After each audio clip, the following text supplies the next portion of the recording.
നിധിയുടെ വീട്ടിലേക്ക് രാജീവൻ സുധീഷിനെ ക്ഷണിച്ചുവെങ്കിലും വീട്ടിലേക്ക് പോവാൻ യാതൊരു താല്പര്യവുമില്ലാതിരുന്ന സുധീഷിനെ സുഭാഷനും അനിയന്മാരും കൂടെ ചേർന്ന് നിർബന്ധിച്ചാണ് നിധിയോടൊപ്പം വീട്ടിലേക്ക് പറഞ്ഞയക്കുന്നത്. ഒരുപാട് നാൾക്ക് ശേഷം തൻ്റെ വീട്ടിലേക്ക് തിരിച്ചെത്തുമ്പോൾ നിധിക്ക് ഒരുപാട് സന്തോഷമാവുകയാണ്. അവളെ സ്വീകരിക്കാനായിട്ട് ഫ്രണ്ടിൽ തന്നെ ഏട്ടത്തിയമ്മയും അമ്മയും ഏട്ടനും ഒക്കെ നിൽപ്പുണ്ട്. നിധിയോട് വലിയ സ്നേഹത്തോടു കൂടിയാണ് അവർ പെരുമാറുന്നത്. എന്നാൽ ഉള്ളിൻ്റെ ഉള്ളിൽ നിധി നിൽക്കുന്ന സമയത്ത് മാത്രമാണ് സുധീഷിനോട് അവർ വളരെ സ്നേഹത്തോടെ പെരുമാറുന്നുവെങ്കിലും നിധി ഇല്ലാതിരിക്കുമ്പോൾ അവന് വലിയ മോശം അനുഭവങ്ങളാണ് അവിടെ നിന്നുണ്ടാകുന്നത്. അങ്ങനെ നിധി വീട്ടിലേക്ക് കയറി വരുമ്പോൾ അമ്മ അവളെ കെട്ടിപ്പിടിച്ച് കരഞ്ഞ് വീട്ടിലേക്ക് കൊണ്ടുപോകുന്നുണ്ട്. തൻ്റെ അമ്മയെ ഒരുപാട് നാൾക്ക് ശേഷമാണ് നിധി വീണ്ടും തിരിച്ചു കാണുന്നത്. അവരെ കെട്ടിപ്പിടിച്ച് കരയുമ്പോൾ അവൾ വീണ്ടും പറയുന്നുണ്ട്, അമ്മേ എന്നോട് ക്ഷമിക്കണം, ഒന്നും ഞാൻ വേണമെന്ന് വിചാരിച്ച് ചെയ്തതല്ല, എല്ലാം ആ സമയത്ത് പറ്റിപ്പോയി. എൻ്റെ ആഗ്രഹങ്ങൾക്ക് നിങ്ങൾ കൂട്ടുനിന്നില്ല. എനിക്ക് ഒരുപാട് ആഗ്രഹങ്ങളുണ്ടായിരുന്നു. ഞാൻ പഠിക്കണമെന്ന് എത്ര നാളായി പറഞ്ഞു. എനിക്ക് വീണ്ടും പഠിച്ച് ഒരു ജോലി സമ്പാദിച്ചതിന് ശേഷം മാത്രം വിവാഹം മതിയെന്ന് ഞാൻ പറഞ്ഞു. പക്ഷേ അതൊന്നും നിങ്ങൾ അപ്പോൾ കേട്ടില്ല. എന്നിട്ട് ആ ഒരു ഭ്രാന്തനോടൊപ്പം എന്നെ കെട്ടിച്ചു വിടാനാണ് നോക്കിയത്. അത് എനിക്ക് താല്പര്യമില്ലായിരുന്നത് കൊണ്ടാണ് ഞാൻ ഇങ്ങനെ ഒരു തീരുമാനം എടുത്തതമ്മേ, എന്നോട് പൊറുക്കണം. അപ്പോൾ അവർ പറയുന്നുണ്ട്, പോട്ടെ മോളെ, അതെല്ലാം നടന്ന കാര്യമല്ലേ, ഇനി അതൊക്കെ നമ്മൾ മറക്കാൻ ശ്രമിക്കുന്നതാണ്, സാരമില്ല, പോട്ടെ, മോൾ അകത്തേക്ക് വാ എന്ന് പറഞ്ഞ് അവൾ അകത്തേക്ക് കൂട്ടിക്കൊണ്ട് പോകുന്നുണ്ട്.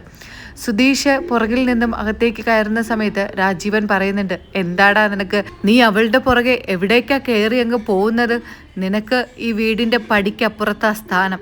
പണ്ട് മുതലേ നീ ഇവിടുത്തെ ഡ്രൈവറായിരുന്നവനല്ലേ, ഇപ്പം എന്താ വീട്ടിൻ്റെ അധികാരിയാവാൻ വന്നിരിക്കുകയാണോ എന്ന് പറഞ്ഞ് അവനെ വളരെയധികം മോശമായിട്ട് കളിയാക്കുകയാണ്. സുധീഷ് പുറത്ത് ഒന്നും മിണ്ടാതെ ഇങ്ങനെ നിൽക്കുന്ന കാണുമ്പോൾ നിധി സുധീഷിനെ വന്ന് വിളിക്കുന്നുണ്ട്, വാ സുധീഷെ അകത്തേക്ക് വാന്ന്. ആ സമയത്ത് നിധി വിളിക്കുന്ന കാണുമ്പോൾ രാജീവനും അവരും കൂടെ ചേർന്ന് ആരതി ഒഴിഞ്ഞ് രണ്ടുപേരെയും അകത്തേക്ക് ക്ഷണിക്കുകയാണ്. അങ്ങനെ വീട്ടിലേക്ക് കയറുന്ന സമയത്ത് രാജീവൻ പറയുന്നുണ്ട്, മോളെ, മോൾക്ക് ഇഷ്ടപ്പെട്ട ഭക്ഷണം എല്ലാം അമ്മ ഉണ്ടാക്കി വെച്ചിട്ടുണ്ട്. ഞാൻ നിന്നെ വിളിക്കാൻ വന്ന സമയത്ത് അവളോട് പറഞ്ഞിട്ടുണ്ടായിരുന്നു, നിനക്കിഷ്ടപ്പെട്ട എല്ലാ ഭക്ഷണവും ഇന്നുണ്ടാക്കി തരണമെന്ന്. അങ്ങനെ അവളെല്ലാം ഉണ്ടാക്കി വെച്ചിട്ടുണ്ട്, വാ മോളെ നമുക്കിരുന്ന് കഴിക്കാം എന്ന് പറഞ്ഞ് നിധിയെ ഡൈനിങ് ടേബിളിലേക്ക് ഇരുത്തുമ്പോൾ സുധീഷ് വന്ന് ഇരിക്കാൻ പോകുന്ന സമയത്ത് രാജീവൻ അവനെ ഇങ്ങനെ തുറച്ചു നോക്കുകയാണ്. സുധീഷ് അവിടെ നിന്ന് പതിയെ അങ്ങ് എഴിച്ച് നിൽക്കുമ്പോൾ നിധി പറയുന്നുണ്ട്, എന്താ സുധീഷെ, ഇരിക്കുക, ഇവിടെ ഇരുന്ന് കഴിക്കുകയെന്ന്. അപ്പോൾ സുധീഷ് പറയുന്നുണ്ട്, വേണ്ട നിധി, വേണ്ട, ഞാൻ പുറത്തിരുന്ന് കഴിച്ചോളാം, അല്ലെങ്കിൽ എനിക്കിപ്പോൾ വേണ്ടാന്നേ, നീ ഇരുന്ന് കഴിക്കുക എന്ന് പറഞ്ഞ് സുധീഷ് അവിടെ നിന്ന് മാറിപ്പോവുകയാണ്. സുധീഷിനാണെങ്കിലും ഇതൊക്കെ കാണുമ്പോൾ വല്ലാത്ത സങ്കടമാവുന്നുണ്ട്. സുധീഷ് പുറത്തേക്ക് വരുന്നത് കാണുമ്പോൾ രാജീവൻ പതിയെ ഇറങ്ങി പുറത്തേക്ക് വന്ന് സുധീഷിനോട് പറയുന്നുണ്ട്, എന്താടാ നീ തറയിലിരുന്ന് കഴിക്കേണ്ടവനാണ്, നിനക്ക് നാണമില്ലേ ഞങ്ങളോടൊപ്പം ഡൈനിങ് ടേബിളിലിരുന്ന് ഭക്ഷണം കഴിക്കാൻ? മര്യാദയ്ക്ക് തറയിലിരുന്ന് കഴിക്കണം. എൻ്റെ മോളിരിക്കുന്നത് കൊണ്ടാണ് നിന്നോട് ഞാൻ ഒന്നും പറയാത്തത്. അവനവൻ്റെ ആ ഒരു സ്ഥിതി മനസ്സിലാക്കി വേണം ജീവിക്കാൻ, കേട്ടല്ലോ, ഇനി മേലാൽ അങ്ങോട്ടേക്ക് വന്നിരിക്കരുത് എന്ന് പറഞ്ഞ് ദേഷ്യപ്പെട്ടതിന് ശേഷമാണ് രാജീവൻ നിധിയുടെ അടുത്തേക്ക് പോകുന്നത്. എന്നിട്ട് നിധിയോട് പറയുന്നുണ്ട്, മോളെ സുധീഷ് എന്താ വരാത്തത്? സുധീഷിന് ഇവിടെ ഇരുന്ന് കഴിച്ചാൽ എന്താ മോളെ? ഇപ്പോഴും ആ ഒരു നാണക്കേടോ അല്ലെങ്കിൽ ഞങ്ങളോടുള്ള ദേഷ്യമോ ഒന്നും മാറിയിട്ടില്ലേ സുധീഷിന്? എന്താ ഇവിടെ ഇരുന്ന് കഴിക്കാത്തത് എന്ന് പറഞ്ഞ് നിധി സുധീഷിനെ വിളിക്കാൻ പോകുന്ന സമയത്ത് സുധീഷ് പറയുന്നുണ്ട്, വേണ്ട നിധി, എനിക്കിപ്പോൾ ഭക്ഷണമൊന്നും വേണ്ട, ഇവിടെ ഇരുന്ന് കഴിച്ചോ, നീ കഴിച്ചിട്ട് വാ എന്ന് പറഞ്ഞ് അങ്ങ് സുധീഷ് പറഞ്ഞു വിടുകയാണ്. അവസാനം നിധിയുടെ നിർബന്ധപ്രകാരം സുധീഷ് നിധിയോടൊപ്പം ഇരുന്ന് ഭക്ഷണം കഴിക്കാനിരിക്കുകയാണ്. നിധിയുടെ അമ്മയ്ക്കും രാജീവനും ഒന്നും ഇത് തീരെ തന്നെ ഇഷ്ടപ്പെടുന്നില്ല. അതിനുശേഷം ആണ് അരുൺ പറയുന്നത്, അയ്യോ അച്ഛാ, നാളെ ബാങ്കിൽ 10 ലക്ഷം രൂപ കൊണ്ട് അടയ്ക്കേണ്ടതല്ലേ? അപ്പോൾ രാജീവൻ പറയുന്നുണ്ട്, അയ്യോ മോനെ, എനിക്ക് നാളെ സമയമില്ലല്ലോ, എനിക്കൊരു ബിസിനസ് ഡീലിന് വേണ്ടിയിട്ട് പോകണമല്ലോ, എനിക്ക് എത്ര മണിക്കാണ്? അത് 10 മണിക്കാണ് അച്ഛാ. അയ്യോ അതിപ്പോൾ ആര് കൊണ്ടടയ്ക്കും? എനിക്കാണെങ്കിൽ കാല് വയ്യല്ലോ അച്ഛാ, ഞാനിപ്പോൾ എങ്ങനെയാണ് പോകേണ്ടത് എന്ന് പറയുന്ന സമയത്ത് രാജീവൻ പറയുകയാണ്, ആ സാരമില്ല, സുധീഷ് ഉണ്ടല്ലോ, സുധീഷ് ഒന്ന് കൊണ്ടുപോയി അടയ്ക്കുമോ സുധീഷേ എന്ന് ചോദിക്കുമ്പോൾ സുധീഷിന് ഒരു മനസ്സിലെന്തോ ഒരു കൺഫ്യൂഷനും ഒരു പേടിയൊക്കെ തോന്നുന്നുണ്ടെങ്കിലും നിധിയുടെ നിർബന്ധപ്രകാരം സുധീഷ് അതിന് സമ്മതിക്കുന്നുണ്ട്. സുധീഷ് പറയുകയാണ്, ആ ശരി, ഞാൻ നാളെ കൊണ്ടുപോയി അടയ്ക്കാം. രാജീവനും അരുണും ചേർന്ന് സുധീഷിനെ കള്ളനാക്കാൻ വേണ്ടിയിട്ട് എടുത്ത ഒരു പദ്ധതിയായിരുന്നു അത്. നിധിക്ക് അതിൽ യാതൊരു അറിവും ഉണ്ടായിരുന്നില്ല. അങ്ങനെ പിറ്റേ ദിവസം സുധീഷ് പണവുമായി ബാങ്കിലേക്ക് പോകുന്ന സമയത്ത് രാജീവനും അരുണും ചേർന്ന് വിളിച്ചു വരുത്തിയ ഗുണ്ടകൾ അവിടെ മറഞ്ഞു നിന്ന് സുധീഷിനെ ആക്രമിക്കുകയാണുണ്ടായത്. ആക്രമണത്തിനൊടുവിൽ സുധീഷിനെയും 10 ലക്ഷം രൂപയും അവർ തട്ടിക്കൊണ്ടുപോയി. അതിനുശേഷം സുധീഷിനെ കൊണ്ടുപോയി ഒരു ആളില്ലാത്ത സ്ഥലത്ത് ഒരു റൂമിനകത്ത് പൂട്ടിയിടുകയാണ്. രാജീവനും അരുണും ചേർന്ന് നടപ്പിലാക്കിയ ഒരു പദ്ധതിയാണ് എന്ന് ഇത് സുധീഷിന് മനസ്സിലാവുന്നുണ്ട്. അവിടുന്ന് രക്ഷപ്പെടാൻ നോക്കിയിട്ടും ആരും തന്നെ സുധീഷിനെ രക്ഷിക്കാൻ തയ്യാറായില്ല. ഗുണ്ടകൾ പുറത്തേക്കിരിക്കുന്ന സമയത്ത് അതിലൊരു ഗുണ്ടയുടെ ഫോണ് തട്ടിയെടുത്ത് സുധീഷ് വീട്ടിൽ സുഭാഷിനെ വിളിക്കുന്നുണ്ട്. ഫോൺ എടുത്തപാടെ സുഭാഷ് ചോദിക്കുന്നുണ്ട്, എന്താ മോനെ, എന്താടാ നിനക്ക് സുഖമില്ലേ, ഭക്ഷണമൊക്കെ കഴിച്ചോ, നിധി എവിടെയാടാ, സുഖമായിട്ടിരിക്കുന്നോ, രാജീവനൊന്നും പ്രശ്നമില്ലല്ലോ അല്ലേ എന്ന് പറയുമ്പോൾ കരഞ്ഞുകൊണ്ട് സുധീഷ് സുഭാഷിനോട് പറയുന്നുണ്ട്, ഏട്ടാ എന്നെ അവർ തട്ടിക്കൊണ്ടുപോയി, പണം അടയ്ക്കുന്നതിന് വേണ്ടി 10 ലക്ഷം രൂപയായിട്ട് എൻ്റെ കയ്യിൽ ഏൽപ്പിച്ചതാണ്. ബാങ്കിലേക്ക് പോകുന്ന വഴിക്ക് എനിക്കറിയാം ഏട്ടാ, അരുണും അയാളും ചേർന്ന് നടപ്പിലാക്കിയ പദ്ധതിയാണ്. എന്നെ തട്ടിക്കൊണ്ടുപോയി, എന്നിട്ട് പണം മോഷ്ടിച്ചത് ഞാനാണ് എന്ന് പറഞ്ഞ് നിധിയെ അറിയിക്കാനും എന്നിട്ട് ഞങ്ങൾ തമ്മിൽ പിരിക്കാനുമാണ് അവരുടെ പ്ലാൻ. എന്നെ എങ്ങനെയെങ്കിലും രക്ഷിക്കണമേട്ടാ, ഞാൻ ഒരു തെറ്റും ചെയ്തിട്ടില്ല. ഇതറിയുന്ന സുഭാഷ് വളരെയധികം തളർന്നു പോവുകയാണ്. പെട്ടെന്ന് തന്നെ അനിയന്മാരായ ഹരീഷിനെയും നികേഷിനെയൊക്കെ വിളിച്ച് കാര്യം പറയുന്നുണ്ട്. അവരും വല്ലാതെ അങ്ങ് സങ്കടത്തിലാവുന്നുണ്ട്. എന്നിട്ട് പറയുന്നുണ്ട്, ഏട്ടാ ഈ സമയത്ത് നമ്മളിങ്ങനെ വിഷമിച്ചിരുന്നിട്ട് കാര്യമില്ല, എന്തെങ്കിലും ചെയ്യണം. ആ രാജീവൻ, അയാളുടെ ആ ഒരു സ്വഭാവം കണ്ടപ്പോഴേ എനിക്ക് മനസ്സിലായി അയാൾ ഏട്ടനെ ചതിക്കുമെന്ന്. നിധിയേട്ടത്തിയുടെ മുന്നിൽ വെച്ച് വളരെ മാന്യനായിട്ടാണ് അയാൾ ഏട്ടനോട് പെരുമാറുന്നത്. പക്ഷേ നിധിയേട്ടത്തെ മാറുമ്പോൾ അയാളുടെ സ്വഭാവം ആകെ മാറുന്നത് ഞാൻ ശ്രദ്ധിച്ചിരുന്നു. അയാളുടെ മുഖഭാവം എല്ലാം ആ സമയത്ത് മാറും. എന്തോ നമ്മളോട് വല്ലാത്തൊരു പകയാണ് അയാൾക്ക്. ഏട്ടത്തിയെ എങ്ങനെയെങ്കിലും പറഞ്ഞ് മനസ്സ് മാറ്റി അയാളുടെ വീട്ടിലേക്ക് കൊണ്ടുപോകണം. എന്നിട്ട് അയാൾ പറയുന്ന ഒരാളെ വിവാഹം കഴിക്കണം. അത് തന്നെയാണ് ഏട്ടാ അയാളുടെ ഉദ്ദേശം. നമ്മളിനി മടിച്ചു നിന്നിട്ട് കാര്യമില്ല. ഏട്ടനെ എങ്ങനെയെങ്കിലും രക്ഷിക്കണം സുഭാഷ് ഏട്ടാ. ആ കോള് വന്നത് എവിടെയാണെന്ന് നോക്കിക്കഴിഞ്ഞാൽ സുധീഷ് ഇപ്പോൾ എവിടെയുണ്ടെന്ന് നമുക്കറിയാമല്ലോ. അതിനെ തുടർന്ന് സുഭാഷും ബാക്കി 2 അനുജന്മാരും ചേർന്ന് രാത്രി തന്നെ വണ്ടിയെടുത്ത് അന്വേഷണം തുടങ്ങി.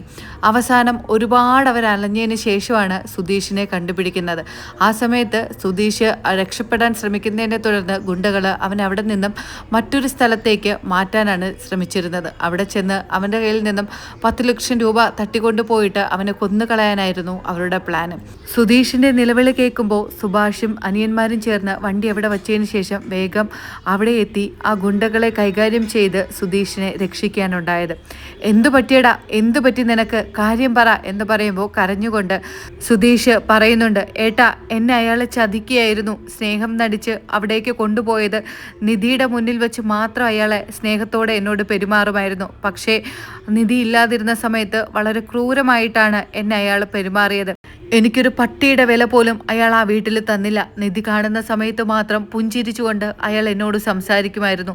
നിധി ഇല്ലാതാവുമ്പോൾ അയാളുടെ തനി സ്വരൂപം പുറത്തു വരും. അത്ര നീചമായിട്ടാണ് ഏട്ടാ എന്നോട് പെരുമാറിയത്. അയാൾ എന്നെ വെല്ലുവിളിച്ചു, നിധി ഇനി അങ്ങോട്ട് തിരിച്ചു വരില്ല എന്നും നിധി ഇവിടെ തന്നെ പഴയതുപോലെ ജീവിക്കുമെന്നൊക്കെ. ആ 10 ലക്ഷം രൂപ അവർ കൈക്കലാക്കി. എന്നിട്ട് എന്നെ കൊന്നുകളയാനായിരുന്നു പ്ലാൻ. എന്നിട്ട് നിധിയോട് പറയും, ഞാനൊരു കള്ളനാണ് എന്നും 10 ലക്ഷം രൂപ കിട്ടിയപ്പോൾ അവളെ മറന്ന് ആ രൂപയും എടുത്ത് ഞാൻ എവിടേക്കോ ഒളിച്ചോടി പോയി എന്നും. ഇത് കേൾക്കുമ്പോൾ സുഭാഷിന് ഭയങ്കര ദേഷ്യം വരുന്നുണ്ട്. സുഭാഷ് നേരെ സുധീഷിനെയും കൊണ്ട് രാജീവിൻ്റെ വീട്ടിലേക്ക് എത്തുകയാണ്. ഗേറ്റിനെ തള്ളി തുറന്നിട്ട് അവൻ ദേഷ്യത്തോടു കൂടി അകത്തേക്ക് കയറുമ്പോൾ രാജീവൻ പുറത്ത് നിൽക്കുന്നുണ്ട്. എന്നിട്ട് ഉറക്കെ വിളിച്ച് പറയുന്നുണ്ട്, എടാ രാജീവ, നിനക്ക് നാണമില്ലേ?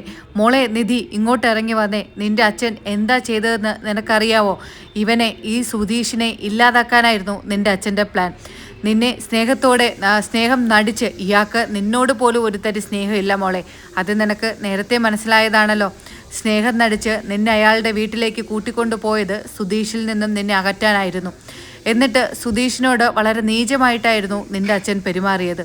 നിന്നോടുള്ള സ്നേഹം കൊണ്ട് മാത്രമാണ് സുധീഷ് ഈ കാര്യം നിന്നെ അറിയിക്കാതിരുന്നത്. അവനെല്ലാം സഹിച്ച് ഇത്രയും ദിവസം ഇവിടെ പിടിച്ചു നിന്നു. എന്നിട്ട് നിന്റെ അച്ഛൻ ചെയ്തത് എന്താണെന്നറിയാമോ?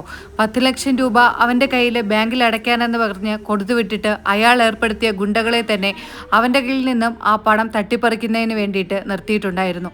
അവരവനെ തട്ടിക്കൊണ്ടുപോയതിന് ശേഷം ആ 10 ലക്ഷം രൂപ വാങ്ങിയിട്ട് അവനെ കൊന്നുകളയാനായിരുന്നു പ്ലാൻ. എന്നിട്ട് നിന്നോട് പറയും അവൻ ആ പൈസയുമായിട്ട് കടന്നു കളഞ്ഞു എന്ന്. നീ അവനെ എന്നേക്കുമായിട്ട് വെറുത്ത് തിരിച്ച് പഴയതുപോലെ ഈ വീട്ടിൽ തന്നെ നിൽക്കും.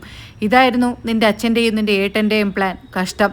നിന്നെ ഓർത്തിട്ട് മാത്രമാണ് മോളെ ഞാനിപ്പോൾ ഇയാളെ തല്ലാത്തത്. ഇല്ലെങ്കിൽ ഞാനിപ്പോൾ ഇയാളെ തല്ലിക്കൊന്നേനെ. ഇതൊക്കെ കേൾക്കുമ്പോൾ നിധിക്ക് വല്ലാതെ ഷോക്കാവുന്നുണ്ട്. അവള് രാജീവിന്റെ മുഖത്ത് നോക്കി ചോദിക്കുന്നുണ്ട്, ശരിയാണോ അച്ഛാ? സുഭാഷ് ഏട്ടൻ പറഞ്ഞെല്ലാം ശരിയാണോ? അച്ഛനാണോ സുധീഷിനെ തട്ടിക്കൊണ്ടു പോകാൻ വേണ്ടി ആളെ നിർത്തിയത്? അയ്യോ, എന്താ മോളെ ഈ പറയുന്നത്? ഞാനൊന്നുമല്ല, ഇവൻ വെറുതെ പറയുന്നതാണ്. അപ്പോൾ സുധീഷ് ദേഷ്യത്തോടു കൂടി അയാളോട് ചോദിക്കുന്നുണ്ട്, നിങ്ങളുടെ ഗുണ്ടകൾ തന്നെയാ നിങ്ങളുടെ കാര്യം പറഞ്ഞത്. നിങ്ങളാണ് അവനെ തട്ടിക്കൊണ്ടു പോവാൻ ഏർപ്പാടാക്കിയത് എന്നൊക്കെ. നിങ്ങളും നിങ്ങളുടെ മകനും ചേർന്ന്. നിധിയെ വിശ്വസിപ്പിക്കാൻ രാജീവ് കള്ളക്കണ്ണീരൊഴുക്കിയെങ്കിലും നിധിക്ക് മനസ്സിലായി രാജീവൻ ചതിയാണ് ചെയ്തത് എന്ന്. എന്നിട്ട് സുഭാഷ് പറയുന്നുണ്ട്, മോളെ നിൻ്റെ അച്ഛൻ ഞങ്ങളുടെ വീട്ടിൽ വന്നപ്പോൾ എത്ര നല്ല മാന്യമായിട്ടാണ് ഞങ്ങൾ പെരുമാറിയത്. ആ ഒരു തരി സ്നേഹം പോലും നിൻ്റെ അച്ഛൻ കാണിച്ചില്ലല്ലോ മോളെ. ഇനി ഒരു നിമിഷം പോലും ഇവിടെ നിൽക്കരുത്. ഇപ്പോൾ നീ ഇറങ്ങി വരണം. അങ്ങനെ സുഭാഷിൻ്റെ വാക്ക് കേൾക്കുമ്പോൾ നിധിക്ക് സത്യം ബോധ്യമാവുകയും നിധി സുധീഷിനോട് ഒരുപാട് മാപ്പും പറയുന്നുണ്ട്. ക്ഷമിക്കണം, എൻ്റെ അച്ഛൻ ചെയ്ത തെറ്റിന് ഞാൻ നിങ്ങളോട് മാപ്പ് ചോദിക്കുന്നു. വാ, ഇനി ഒരു നിമിഷം പോലും നമുക്കിവിടെ നിൽക്കണ്ട. വാ സുധീഷേ, നമുക്ക് പോകാം എന്ന് പറഞ്ഞ് സുധീഷിൻ്റെ കൈയും പിടിച്ച് നിധി അവിടെ നിന്നും ഇറങ്ങുകയാണ്. ഏട്ടത്തിയോടും അമ്മയോടും പറയുന്നുണ്ട്, എന്നോട് ക്ഷമിക്കണം, ഞാൻ ഇനി ഇവിടെ നിൽക്കില്ല ഏട്ടത്തി. അച്ഛൻ എന്നോട് ക്ഷമിച്ച് പഴയ സ്നേഹത്തോടു കൂടിയാണ് എന്നെ വീട്ടിലേക്ക് കൂട്ടിക്കൊണ്ടുവന്നതെന്ന് ഞാൻ വിചാരിച്ചു പോയി. പക്ഷേ അച്ഛൻ്റെ ഉള്ളിലെ ചതിയനെ എനിക്കറിയാൻ കഴിഞ്ഞില്ല. എന്നോട് ക്ഷമിക്കണം, ഞാൻ പോകുന്നു. അരുണാണെങ്കിലും നിധി പോകുന്നെന്ന് പറയുമ്പോൾ വലിയ ദേഷ്യം വരുന്നുണ്ട്. നീ പോടി, നീ എവിടെയെങ്കിലും പോയി തുലയടി, നിന്നെ ആലാ നോക്കുന്നത് എന്ന് പറഞ്ഞ് അരുണ് ദേഷ്യപ്പെടുന്നുണ്ട്. അവൾ ഒരു മറുപടിയും പറയാതെ തന്നെ സുധീഷിൻ്റെ കയ്യും പിടിച്ച് ആ വീട്ടിൽ നിന്ന് ഇറങ്ങുകയാണ്. അപ്പോൾ ഈ ഒരു എപ്പിസോഡ് നിങ്ങൾക്ക് ഇഷ്ടമായി എങ്കിൽ ചാനൽ സബ്സ്ക്രൈബ് ചെയ്യാനും ഈ ഒരു എപ്പിസോഡ് ലൈക്ക് ചെയ്യാനും മറക്കരുത്. ഇനി കാറ്റത്തെ കിളിക്കൂടിൻ്റെ പുതുപുത്തൻ വിശേഷങ്ങളുമായി ഉടനെ കാണും വരയ്ക്കും. ബൈ.